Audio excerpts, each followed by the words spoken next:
2023 का रिजल्ट आ चुका है। हमारे साथ बात करने के लिए धर्मेंद्र सर हैं, जो यूपी आरओ 2023 में सिलेक्ट हो चुके हैं। सर आपको बहुत बहुत बधाई सर। बहुत बहुत धन्यवाद सर अपने बारे में थोड़ा सा इंट्रोडक्शन दीजिए सर, थोड़ा सा अपने बारे में। मेरा नाम धर्मेंद्र सिंह है। मैं आगरा से बिलोंग करता हूँ। मैंने आगरा से डॉक्टर भीमराव अम्बेडकर यूनिवर्सिटी से ग्रेजुएशन किया है और उसके बाद मैंने तैयारी शुरू की और तैयारी के बाद मैंने दृष्टि में जॉब की। उसके बाद कुछ समय तक फ्रीलांस के तौर पर काम किया। फिर 2022 वाले में लेखपाल में मेरा सिलेक्शन हो गया और उसके बाद अभी आरओ में सिलेक्शन हुआ। तो लेखपाल के बाद आप आरओ बन चुके, रिव्यू ऑफिसर, आप लखनऊ में बैठेंगे। हाँ। तो ये लंबा जो संघर्ष था वो कब से तैयारी कर रहे थे यूपीएससी की, और फैमिली का क्या रिएक्शन था, पहले आप बताइए फैमिली का क्या रिएक्शन था रिजल्ट के बाद। फैमिली को बहुत अच्छा लगा, मतलब परिवार को तो अच्छा लगता ही है नॉर्मली। तो उनका काफ़ी अच्छा रिएक्शन था। उनका ये था कि फाइनली यू डन इट, मतलब उन्होंने ये कहा, मेरे भैया ने मैसेज किया मुझे। और उनका ये था कि मतलब मैंने तैयारी की है और लंबा इसमें मतलब समय दिया है तो उसका फाइनली मुझे परिणाम मिल गया। तो ये चीज़ मतलब मुझे काफ़ी अच्छी लगी। टोटल आप यूपीएससी की भी साथ तैयारी कर रहे थे और आप यूपी पीसीएस की भी कर रहे थे। टोटल यूपीएससी के कितने अटेम्प्ट आपने दिए और यूपीएससी के यूपीएससी के जनरल के लिए 6 अटेम्प्ट होते हैं, तो मैंने 6 के 6 दिए और उसमें से 4 बार मैंने मेंस लिखा। हालांकि मेरा उसमें फाइनली नहीं हुआ। और पीसीएस और यूपीआरओ का मैंने मतलब ट्राई किया तो यूपीआरओ फाइनली हो गया। अच्छा, आप लेखपाल की जॉब के साथ और इतनी सारी तैयारी के साथ कैसे अपने आप को मैनेज कर रहे थे आप? मैनेज क्या, जैसे लेखपाल में अभी ट्रेनिंग का टाइम चल रहा था मेरा, तो ट्रेनिंग में उसमें मतलब राजस्व संहिता और थोड़ी बहुत चीज़ें पढ़नी होती हैं तो वो मैं पढ़ लेता था। उसके बाद मेरा जितना टाइम बचता था वो मैं तैयारी को ही देता था। अच्छा, तैयारी की देती। तो अभी जब रिजल्ट आया तो आप बाकी दोस्तों का कैसा रिएक्शन था थोड़ा? दोस्तों का काफ़ी अच्छा रिएक्शन था। मतलब हम जैसे 5 लोग थे तो हमें उम्मीद थी कि शायद 5 का भी हो जाएगा।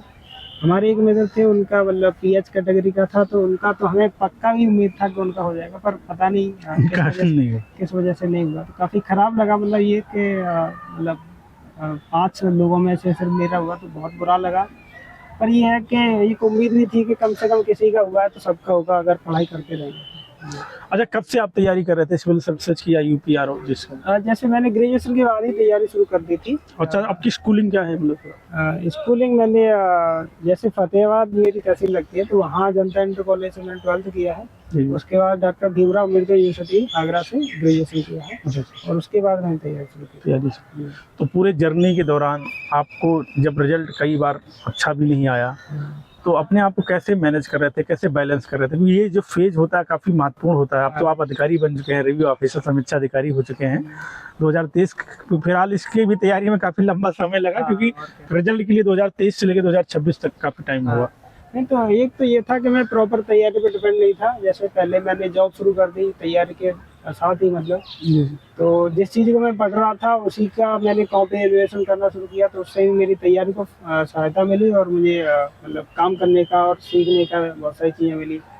फिर उसके बाद जब मुझे लगा कि थोड़ा मुझे मतलब अपना बैकअप थोड़ा रखना चाहिए कुछ ना कुछ, तो फिर मैंने लेखपाल का लिए फॉर्म डाल दिया था और उसमें फाइनल सिलेक्शन हो गया था। तो ये एक बैकअप के तौर पर वो मैंने रखा था, पर तैयारी को नहीं छोड़ा मैंने कभी भी। तो तैयारी में कंटिन्यूस करता रहा और मुझे उम्मीद थी कि कहीं ना कहीं हो गया तो काफ़ी अच्छा लगा। अच्छा, यूपीएससी आपने मेंस कई बार लिखा, प्रीलिम्स कई बार लिखा, तो प्रीलिम्स के लिए विशेष तो आपने कितने प्रीलिम्स पास किए और क्या रणनीति होगी, क्योंकि आप अभी 2026 का प्रीलिम्स भी आ रहा है, आपके हिसाब से क्या रणनीति हो सकती है इस शॉर्ट में?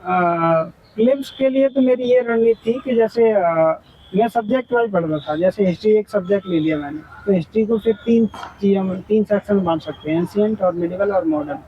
फिर एंशिएंट हिस्ट्री को फर्दर में टॉप वाइज बांट लेता था। जैसे उसमें पाषाण काल, फिर हड़प्पा सभ्यता, उसके बाद वैदिक सभ्यता, वैदिक के बाद उत्तर वैदिक, फिर महाजनपद काल, मौर्योत्तर, गुप्तोत्तर और फिर पूर्व मध्यकाल। फिर प्रत्येक टॉपिक को मैं थोड़ा डेप्थ में पढ़ता था कि यूपीएससी उसमें प्रीवियस ईयर क्वेश्चन किस तरह से पूछ रहा है और यूपीपीसीएस भी मतलब अगर उसकी बात की जाए तो वो भी किस तरह से पूछ रहा है, उसमें जो फैक्चुअल चीज़ें क्या क्या हैं और कंसेप्चुअल चीज़ें क्या क्या हैं। फैक्चुअल चीज़ें और कंसेप्ट चीज़ें दोनों को समझ के फिर फैक्चुअल चीज़ें जो हैं उन्हें याद कर लो। याद करने के बाद उन्हें परफॉर्म अच्छा, जैसे पेपर GS1 में जैसे आपने बताया हिस्ट्री, तो इसमें एक होता है ना हाई यील्डिंग टॉप सब्जेक्ट, तो वो क्या हो सकता है और अभी 45 दिन बचा उसके हिसाब से बताइएगा थोड़ा। हाँ, तो 45 दिन के हिसाब से बताएं तो जैसे यूपीएससी अगर प्रीलिम्स की बात की जाए तो उसमें इकोनॉमी, एनवायरनमेंट, साइंस टेक और ज्योग्राफी यहाँ से क्वेश्चन ज़्यादा आ रहे हैं और यहाँ के पीआईक्यू देख के आप पता लगा सकते हैं कि मतलब वो किस तरह से क्वेश्चन पूछ रहा है। मेनली क्वेश्चन कंसेप्चुअली आ रहे हैं इसके, तो कंसेप्ट पर ध्यान दिया जाए। कंसेप्ट को एक बार समझ के और सही से समझ के उन्हें मतलब याद रख लिया जाए, तो मतलब वहाँ से परफॉर्म किया जा सकता तो जैसे कि अभी पीवाईक्यू कितना महत्वपूर्ण है, कितने साल करना चाहिए आपके हिसाब से? है। कम से कम 8-10 साल के तो लगाने चाहिए पीआईक्यू यूपीएससी के, वो फायदे हैं। और इसके अलावा सीसेट के लिए कैसे क्या रहे?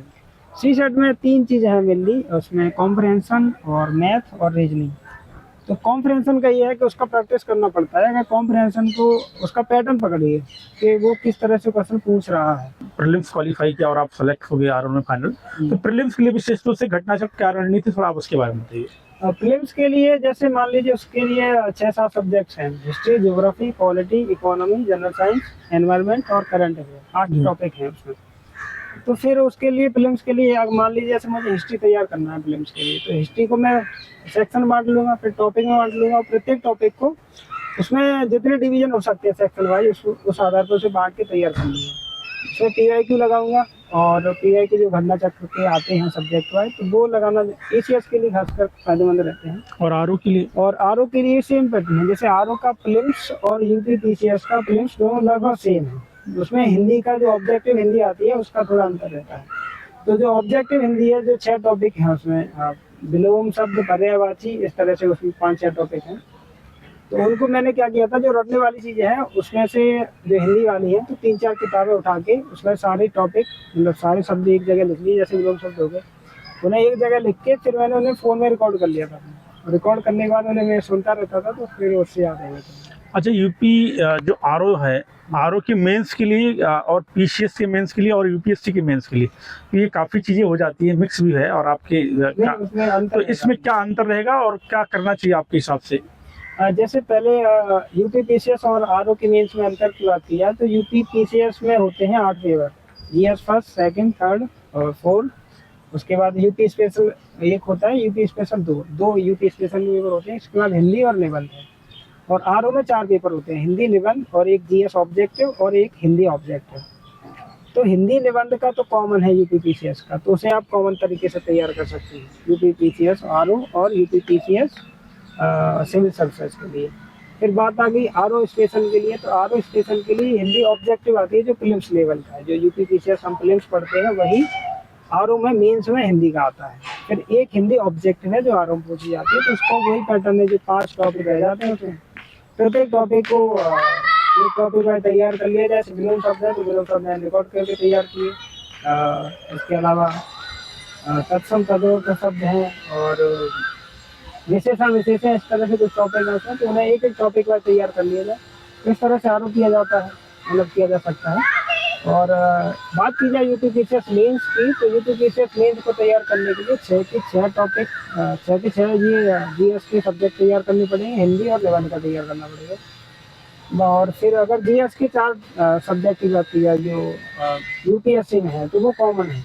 जीएस 1, 2, 3, 4 यूपीएससी और यूपी पीसीएस में कॉमन है, उन्हें कॉमन तरीके से तैयार कर सकते हैं। अच्छा, कुछ लोगों ने कहा कि अगर जैसे कुछ लोगों ने ये भी कहा है, जैसे यूपी पीसीएस 2024-25 वाले में 24 वाले में, कि आप यूपीएससी के 2013 से लेके और 2025 अब तो हो गया, और यूपी पीसीएस का 2018 से लेके 2025 तक का पूरा पीवाईक्यू लगा लो, तो आगे पीसीएस की तैयारी और आरओ की मेंस की जो भी हो सकता है, ऐसा कैसा है? हाँ, हो सकता है। जैसे क्योंकि घूम फिर के टॉपिक वही आ जाते हैं मेंस में, कई सारे टॉपिक वही आ जाते हैं, तो मेन थीम उससे पता चल जाएंगे। प्रीवियस ईयर क्वेश्चन पेपर देख लिए जाएंगे अगर मेंस के, तो जो मुख्य थीम है जहाँ से यूपीएससी या यूपी पीसीएस जहाँ से ज़्यादा क्वेश्चन पूछ रहा है मेंस में, तो वो थीम अगर हमें पता चल जाए तो उससे काफ़ी मतलब सहायता मिलेगी हमें कि हमें किस तरह से कंटेंट तैयार करना है।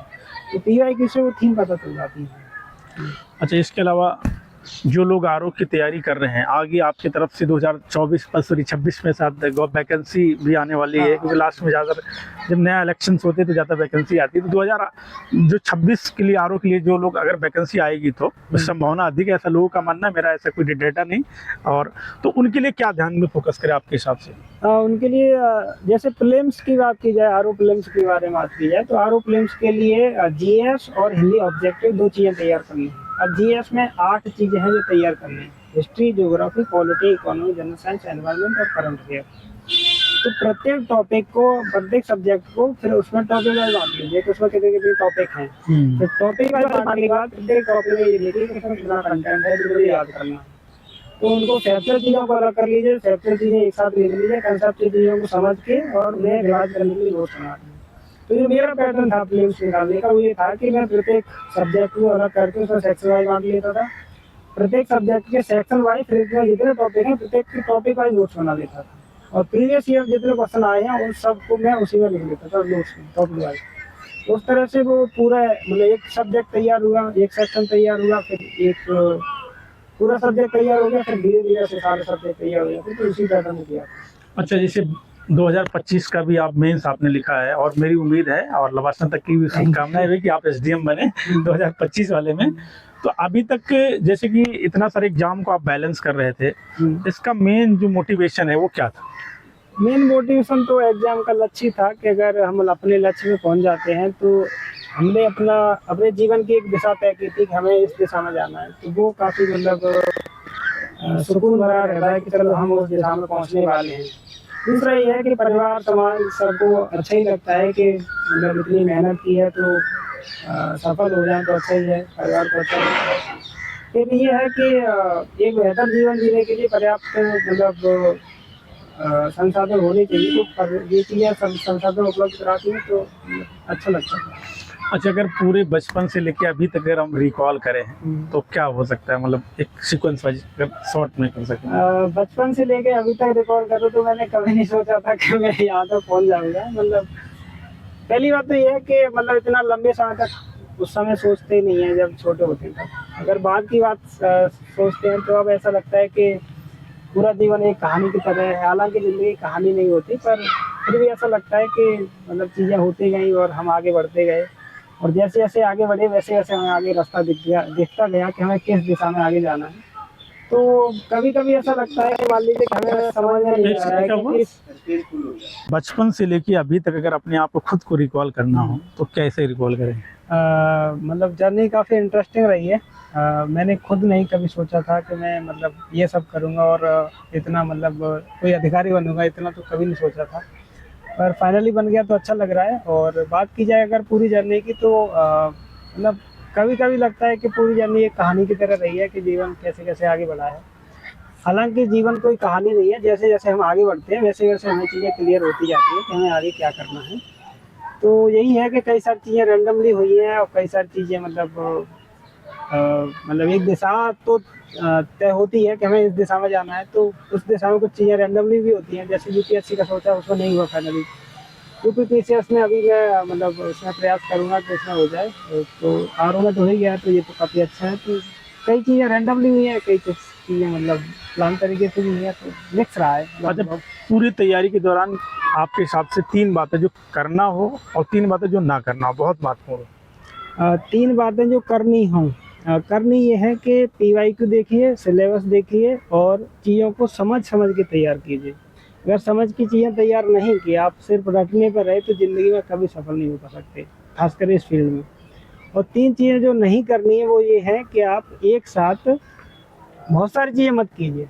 बहुत सारी चीज़ें मतलब कि आप एक साथ स्पोर्ट में भी जाना चाहते हैं, पढ़ाई भी करना चाहते हैं और एक साथ मतलब परिवार के साथ भी रहना चाहते हैं, जीवन जीना चाहते हैं, तो वो संभव नहीं हो पाता। तो इस टाइप की चीज़ें आपको नहीं करनी चाहिए एक साथ। और मल्टीपल एग्जाम का भी कुछ? हाँ, मल्टीपल एग्ज़ाम का ये है कि बहुत सारे एग्ज़ाम होते हैं। हालांकि जो जिनका बैकग्राउंड अच्छा नहीं है और जिनको ये लगता है कि मतलब फ्यूचर सिक्योर रखने के लिए कुछ करना है, तो उनको प्रयास करना चाहिए। क्योंकि मैंने खुद किया है, तो मैं तो नहीं किसी से कहूँगा कि आप मल्टीपल ट्राई ना करें, पर एक समय तक ना ट्राई करें। मतलब एक समय तक आप उस दिशा में लगे रहें कि भाई मुझे यही करना है। उसके बाद अगर आपको ज़रूरत महसूस होती है, जैसे मुझे महसूस हुई, तो मैंने वो किया, तो उसके बाद कर सकते हैं। ओके सर, तो आपसे बात करके बहुत अच्छा लगा। आपको अगेन शुभकामनाएं। आपने यूपीपीसीएस 2000